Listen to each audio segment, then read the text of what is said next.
A guy who's always good enough. Wyatt Arndt. What was that laugh? That was like an actual Halloween evil laugh. That was no, it's just Wyatt more of Arndt. I'm always good enough. Like that's like my resume. It's good enough. What are you dressed as? Seattle's worst nightmare. Yeah. I don't get it. I know you don't, but everyone who watches football knows. I get it. Yeah. Josh Allen. Move on. Josh There you Allen. go. You got it. Quarterback. Buffalo Bulls. Okay. Buffalo Bulls. Buffalo Bulls. Bills. Can we Bills. clip that? I need that one clip for the Buffalo Twitter. Bills. Buffalo Bills. I got it.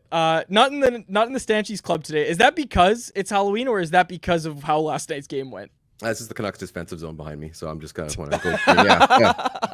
Yeah. Let's scary. start there, Wyatt. Let's start there. The bottom four defense just hasn't been good enough this season. Obviously, Tyler Myers just completely blows the zone on that first goal. He does the swing, right? Like everybody's talking. That's a big topic around Canucks Nation right now is swinging. He did the little loop around the player instead of going through a guy who had the puck. It was Dawson Mercer, and he kind of, I don't know if we have the video, Jacob, but it was the first goal last night, and Myers just kind of like eases off and goes the other way, and it's just like, and then he ran into Pettersson, but you don't need to get into that too much. It's more so just that like he has an opportunity, and for those on the podcast you won't see it, but he has an opportunity to go through Dawson Mercer, swings, it's a 2-on-1, and then of course Archer Sheloves doesn't make the save. It's a tough save, no doubt, but Archer Sheloves obviously doesn't make it. Canucks are behind the 8 ball right away. Wyatt, the bottom four, not good enough. Yeah, I mean the swinging lifestyle's not for everyone, and I think Tyler Myers, when he comes in like that, like I feel like Tyler Myers from like maybe 3 years ago, he's gonna like go and make that hit because that's what he's like. They're hunting hits. He loves to do that. But now I feel like that's kind of like the coach Myers, who knows he has to be a bit more grounded. So I think he's kind of overthought it. He's like, oh no, I shouldn't pitch too much, and then ends up doing the big swing. But I mean, the entire team just hasn't really been on the same page. It's almost the end of October, and we have Rick Talk already saying we haven't had one game where we played 60 minutes. So it's been almost, the entire month of that happening. And yeah, like when you have Myers not playing well, and Carson Soucy for me is one where I'm like, what is going on with his game? He just looks slow, and his decision making, which normally is like one of his best attributes, just isn't there.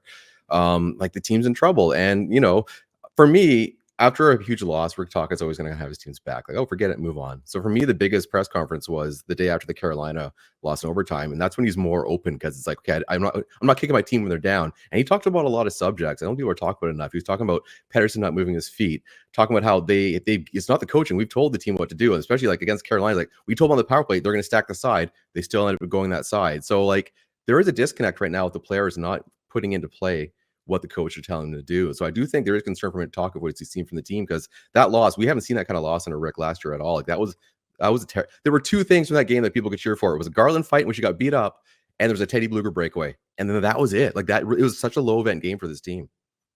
Wyatt, I saw my first fire talk-it on Twitter yesterday. People throwing out the fire talk-it. Where you at with that?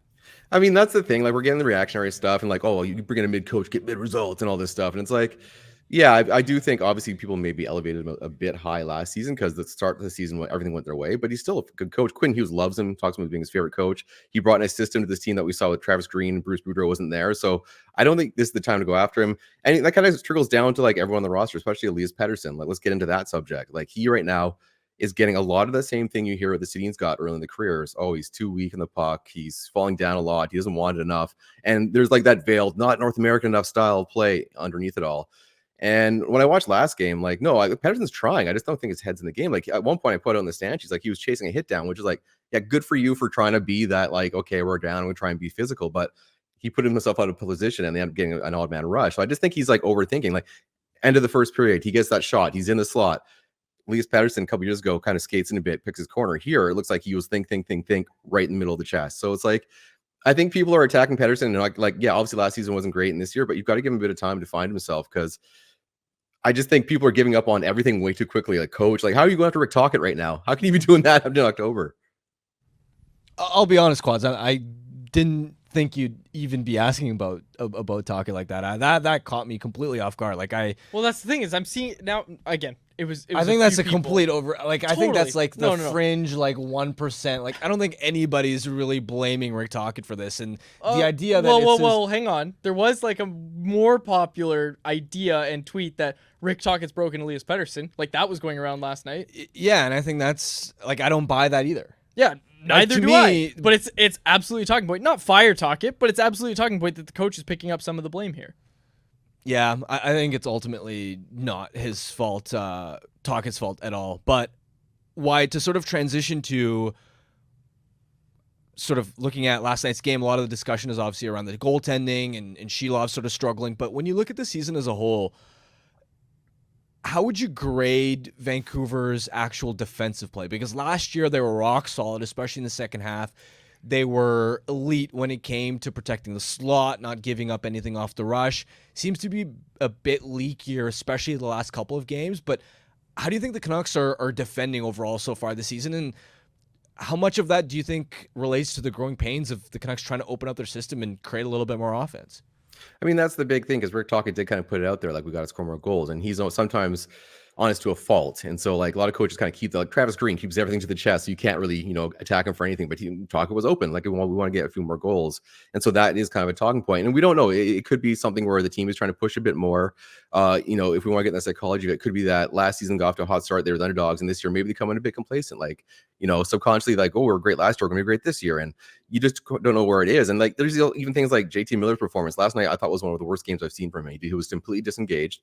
We also know he's dealing with a bit of an injury, so you just don't know where everything kind of lands in terms of what players are doing. But all we can do is go by the results. And yeah, you're right. Defensive coverage has not been the Tocchet way. Like the odd man rushes are there. Like Kevin Lankinen shouldn't have to play as well to keep these guys in the game. Like that Carolina game could have been a blow. It could have been a 5-0 game. If that had been Shilov's in net, could have been a 5-0 game. Kevin made huge saves when it was 2-1, and like he kept him in it. So I think this team right now, they are leaking chances, and a lot of that comes down to, like we've talked about in the show before, their defensive depth isn't quite there. Like their bottom pairing is trouble, and when their second pairing isn't firing, they're in a lot of trouble. Our pal Jeff Pettersson wrote something at Canucks Army today. 9 stats that have defined the Vancouver Canucks' first 9 games of the 24-25 season.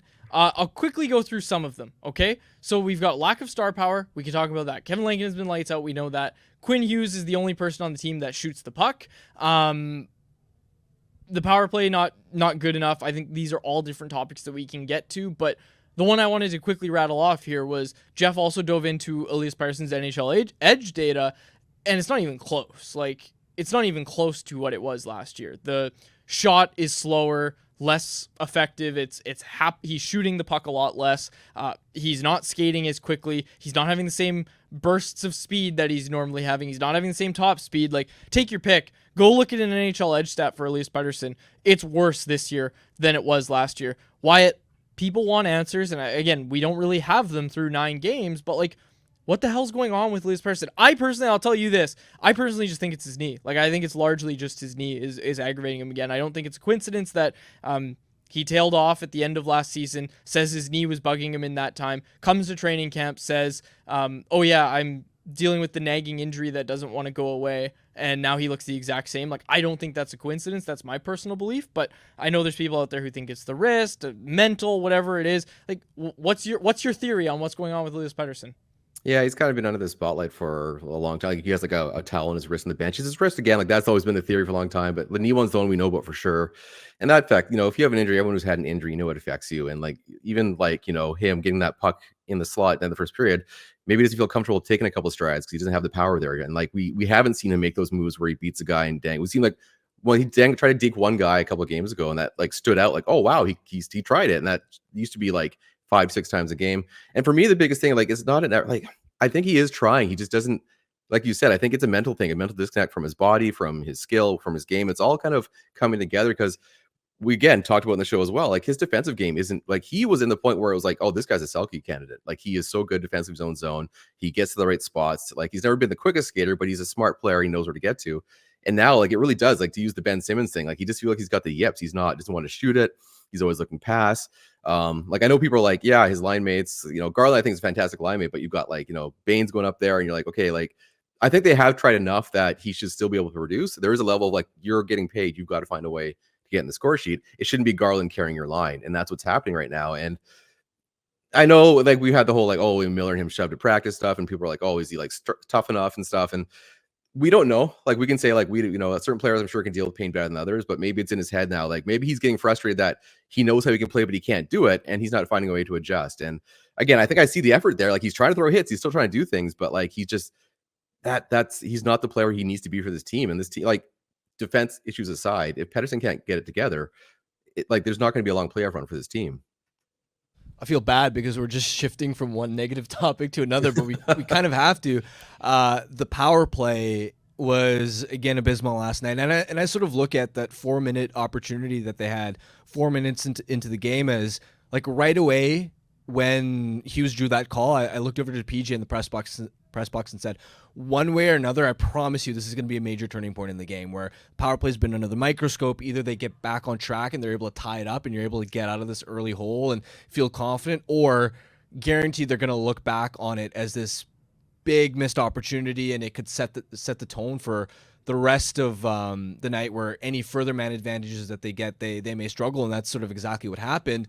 Of course, Miller had a turnover at one point, and on the final Canucks power play, him and Garland were bumped down to the second unit in favor of Sprong and DeBrusk.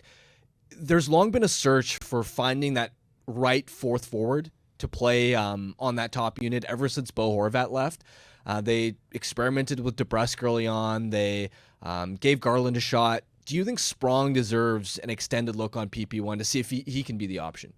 At this point, you try anything, right? Because you can't deny that Tocchet has given that first unit multiple chances trying to figure it out. And I like Garland, but I also really like him as kind of being, the spark plug on the second unit. So if they can get Sprong, who's got those really good offensive instincts, he might struggle defensively, but that's a perfect scenario in which maybe he kind of takes off a bit. And at this point, you can kind of sense the frustration from Tocchet when he talks with the power play, like just even something simple as movement. Like you saw Carolina in overtime, obviously it's 3-on-3, but the way they move the puck and they rotate, they're able to get those open looks. And the Canucks, the puck moves, not them. And so they move it around the outside a lot, and they're not moving and switching up to get those open looks, and they're not creating open ice. So teams are just kind of sitting back and letting them rotate and blocking the shooting lanes, and the Canucks aren't generating anything. And they even talked about like where's the one timer, coach? Where's the one timer? And he mentioned Pettersson specifically.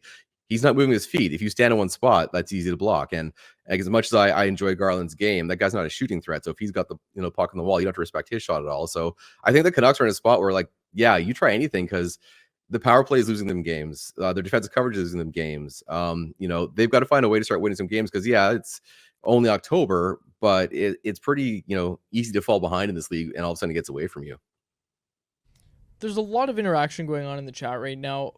People have their theories, and there's a few people talking about like, oh, well, all the games were close. Like, folks, you got to go listen to what Rick Tocchet and what Tyler Myers said last night. Like, Myers was the one that really highlighted it, where he said, like, we have not found our A game yet. And again, like, we know they've been bailed out by Kevin Lankinen. Like, we know this. We all need to kind of understand this, that the reason this team has points right now is because of Kevin Lankinen. Quite frankly, he's the only goaltender that's gotten the points. Let's not turn this into a conversation about Archer Shelovs, but like, Kevin Lankinen's been one of the best goaltenders in the league, and that's been why this team has found success early on. There are problems with the way that they're playing in front of him. The team is addressing it. The coach is addressing it. Again, Tyler Myers last night, go listen to that interview. It's up now on CanucksArmy.com if you want to go read about it. Like, he's talking about all of these issues that we're also talking about. This isn't just oh yeah, just forget it, like, it's fine. This was, okay, our goalie wasn't there to bail us out tonight. We really have to figure some stuff out here. Again, your 5-on-5 defending isn't good enough. Your rush defending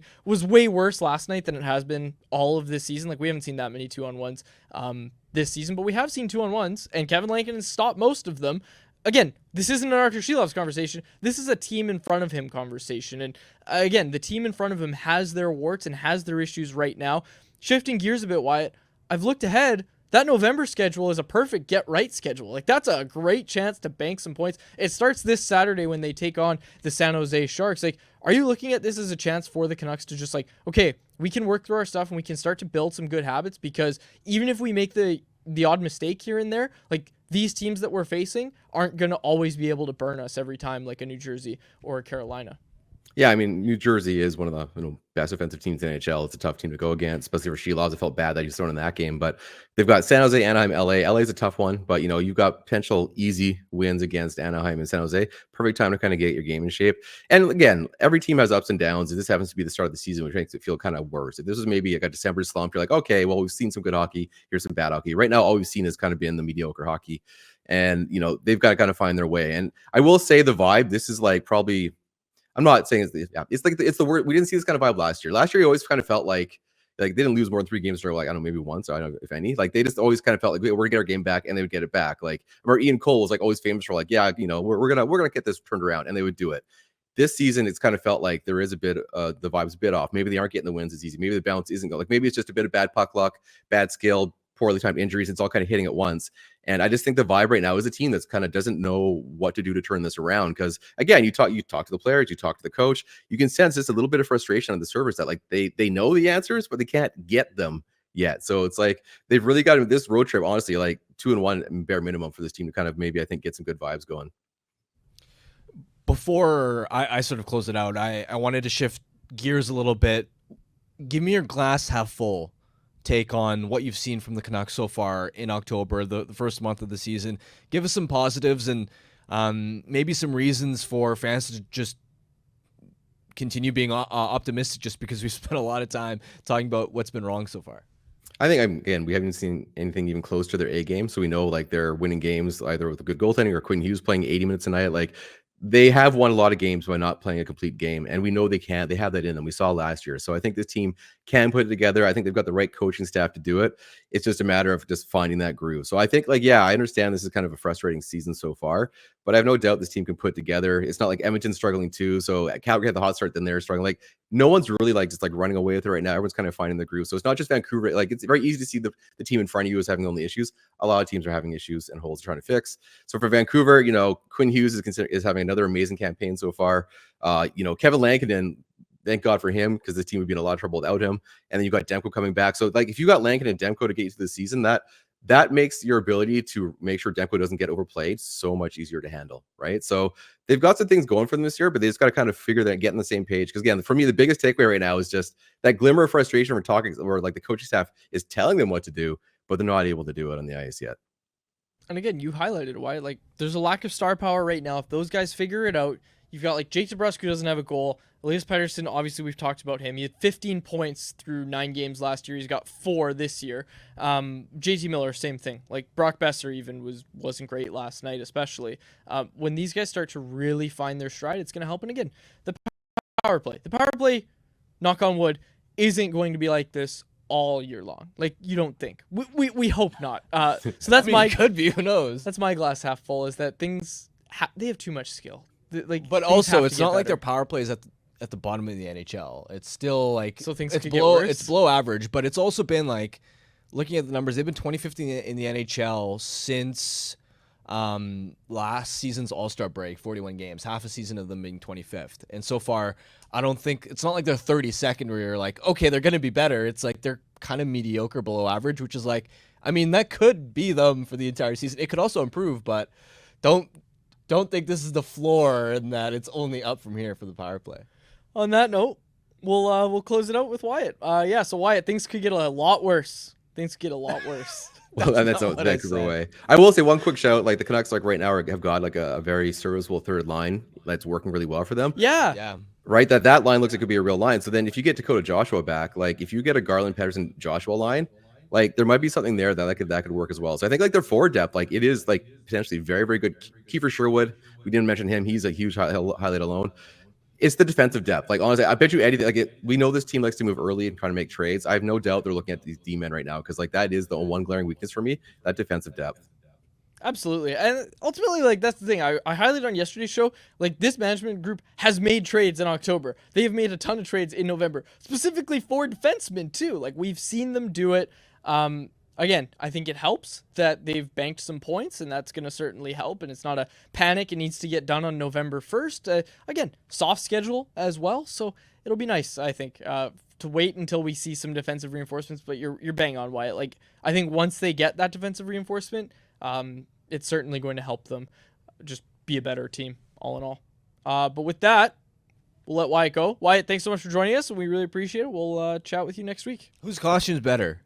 Okay. I mean, I'm convinced Harmon just showed up to work and forgot it was Halloween. So I don't think that's a costume at all. Do you remember we were having this conversation with you a while ago? Neither of us have seen Top Gun. I gotta go. I don't want I can't have this conversation again. See you guys later. There he is. Wyatt Arndt, noted Buffalo Bulls fan.